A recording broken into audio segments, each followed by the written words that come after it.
Salut les curieuses, salut les curieux. Aujourd'hui, je vais répondre à une quatrième question qui m'a été posée par Sarah et qui est la suivante. Comment être pleinement soi? Alors j'ai simplifié la question qui était beaucoup plus longue, mais l'essentiel de la question est conservé, il me semble. Tu me le diras Sarah dans les commentaires si tu veux. Je vais tenter de répondre à cette question en moins de 10 minutes, autant vous dire que c'est impossible que ce soit une réponse exhaustive. Ce sera au mieux une réponse intéressante partiellement. Je me rends bien compte que là, en répondant à cette question-là, je m'affronte à quelque chose de beaucoup plus grand que moi. Et c'est par là que j'aimerais commencer. Comment être pleinement soi? Je crois qu'on n'a pas le choix en fait.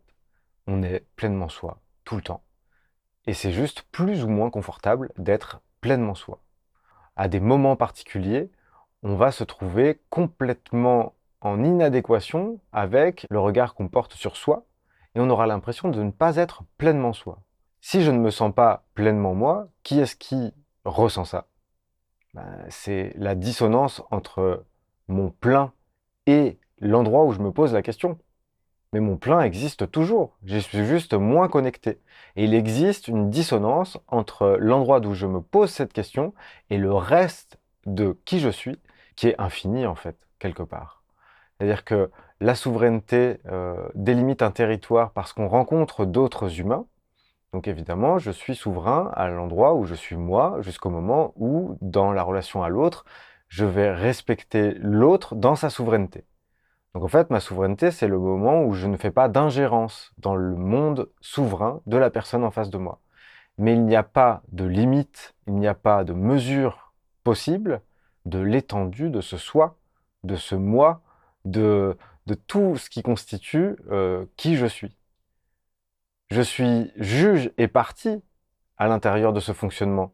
Je suis forcément à un endroit précis de moi en train de parler de mon soi. Je ne peux pas exprimer qui je suis en dehors du fait d'arrêter de parler et de me connecter dans une transcendance méditative au monde entier. J'ai l'impression qu'en dehors de cette connexion à tout ce qui est, je ne peux pas être connecté à ce pleinement soi qui est exprimé dans la question. Donc en fait, c'est rarement le cas. Par contre, je suis toujours moi au sein de l'entièreté de la vie sur Terre. Je suis une partie de la vie et je suis un petit bout de vie qui a une souveraineté propre, qui rencontre d'autres souverainetés. Et c'est à l'endroit où ces souverainetés ne sont pas clairement définies, ne sont pas pleinement incarnées, que je pense qu'on peut ressentir comme si on n'était pas pleinement soi. Puisqu'on a l'impression que les autres peuvent venir chez nous. On a l'impression qu'on peut aller chez les autres, parce qu'on ne sait pas où ils commencent et on ne sait pas où on finit, ou l'inverse. On ne sait pas vraiment où sont les limites. Accepter la souveraineté de l'autre, c'est lui laisser les pleins pouvoirs à l'endroit où il ressent ce qu'il ressent, à l'endroit où il se raconte son histoire sur ce qu'il est en train de vivre. Le récit qu'il formule peut nous faire passer pour la méchante personne, pour celui qui trahit, pour celui qui agresse, pour celui qui agit de façon non adéquate. Et c'est notre liberté et notre souveraineté de prendre ce récit au sérieux, ou alors de voir qu'est-ce que ça nous fait ressentir.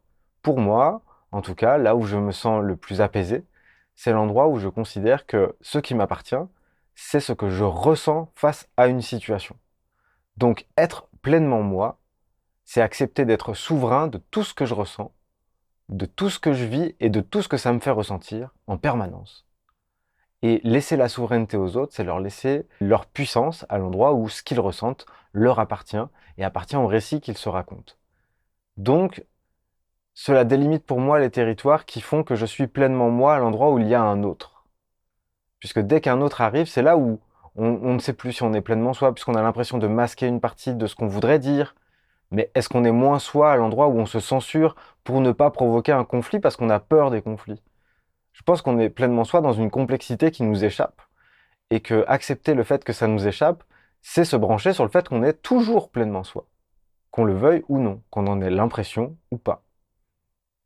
Et je pense que accéder à quelque chose de paisible, eh bien, c'est avoir toujours un œil sur le fait d'être entièrement soi, en permanence, sans pouvoir vraiment s'y connecter de façon pleine et entière. Et ce n'est pas pour autant parce que notre attention ne peut pas et notre intelligence ne peut pas nous permettre d'accéder en permanence à cet état de fait, que ça n'existe pas. Le réel n'a pas besoin de nous pour exister. Il a besoin de nous pour être interprété.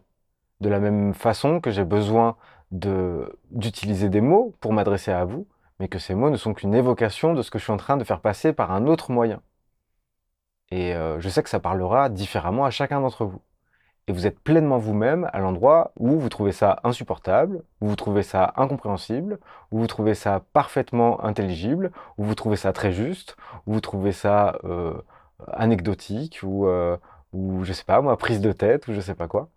Vous êtes pleinement vous-même à ces endroits-là. Moi, j'ai envoyé un message qui part, je le crois, de mon cœur, et qui va, je l'espère, jusqu'au vôtre. Mais c'est vous qui avez la pleine souveraineté et qui êtes pleinement vous-même à l'endroit où vous allez accepter ou pas d'ouvrir votre cœur à ce que je suis en train de vous dire. Voilà, j'espère que ça vous aura donné quelques éléments de réflexion, quelques éléments de ressenti, quelques éléments de positionnement. Et je vous laisse réagir en commentaire, pourquoi pas poser des questions sous cette vidéo. Et puis, je vous dis à bientôt pour une prochaine question. Et n'oubliez pas, la curiosité est un joli défaut. Salut!